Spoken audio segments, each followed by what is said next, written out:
Huyu ndo dada yako? Mambo. Unaitwa nani? Zaituni. Naenda Msengela huko.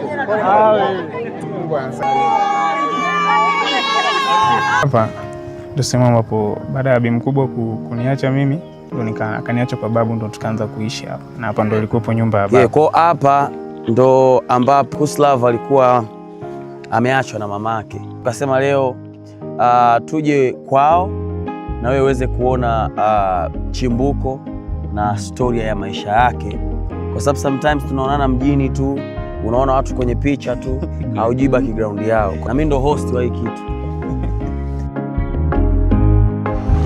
Kwa huko ndo kwa baba sasa, ambako alikuwa anakaa baba na huyo mama wake. Aha, huko ndo alikuwa anakaa babako, ambako mama wa kambo ambako alikuwa ameoa mwanamke mwingine. Baba walianza kukaa huko kabla hajaachana, na maana hata baba alivyorudi alifikia huko ambako ndo kwao kabisa, ndo home kabisa. Hata mazingira sasa yamebadilika. Hapa palikuwa pana mazizi ya ng'ombe hawa majirani, walikoga nyumba za na home kabisa. Ndo hapa nyumba hii hapa ndo tulipokulia, na mzee ndo hapa toka alijenga gani nyumba, alijenga toka kipindi hiko.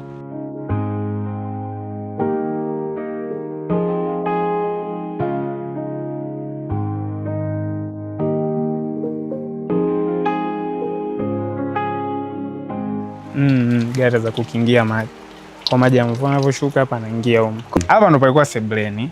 Kwa hiyo hiki ndo chumba kilikuwa cha mzee. Afu huku ndo tulikuwa nakaa mimi na yule dada yangu ambaye tukutana naye pale njiani. Huko jikoni ndo kwa nafuga simbilis na sungura.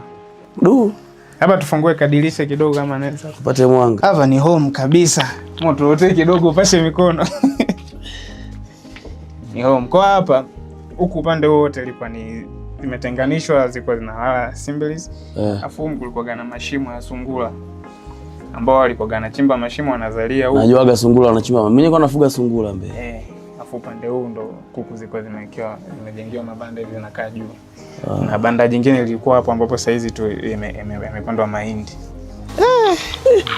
Huko ndo jiko. Oya, moshi hatari. Huyo ndo mama mdogo wangu ambaye anilea baada ya mama kufariki. Na huyo ndo mjomba ni wa mwisho kwenye familia upande wa mama, ambaye sasa nilikuwa naishi naye Pawaga, ni mkuta akiwa ni mtoto wa mwisho kwa bibi. Kwa zenu unafanya. Huyo ndo bosi wangu Ivan. Asante. Ana kipaji. Kwa hiyo kama ndugu pia mmebahatika, inatakikanaga mtu mmoja tu ambaye Mungu kampa kipaji chake, ambaye anaweza kusaidia watu wengine pia familia. Atakuja kuwa msaada mkubwa kwa familia, na usisahau ndugu zako. Tushakutana hivi, basi mimi nitafanya kile ambacho Mungu kanijalia, nione ni kwa namna gani ambavyo anaweza akapata nafasi na Mungu akatujalia mambo mengine.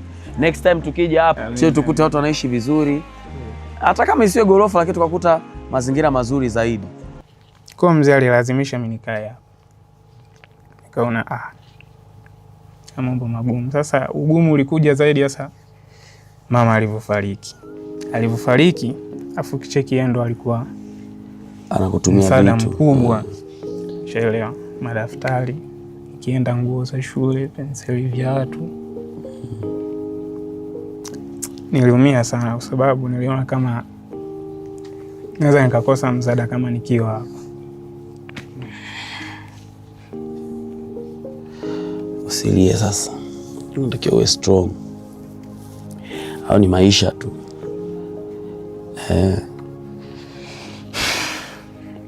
Basi. Kwenye maisha yangu mimi nilikuwa silikubali neno la kuwa yatima. Inabidi tu kubali hicho tukio. Kwa sababu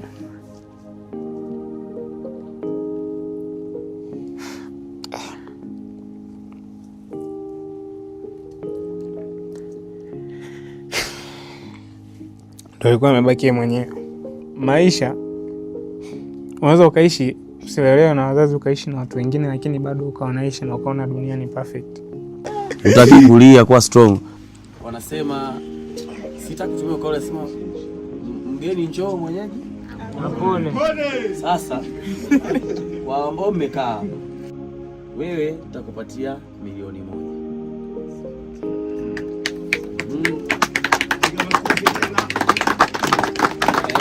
kupatia milioni moja. Hii ni wa matumizi tu hapa na pale, sio kwamba eti sasa nimekupa mahela, hapana. Kidogo tulicho nacho, lakini milioni nyingine mtagawana ndugu wengine ambao sasa nyinyi kina mama ambao mpo hapa mtajua mnagawana vipi. Makofi mawili tena. Hii ni kwa kina mama wale. Vijana sasa, kuanzia dada na wenzako, ilikuwa mpata 500, lakini kwa jisho uniangalia na nyinyi mtapata milioni. Makofi kwa chui.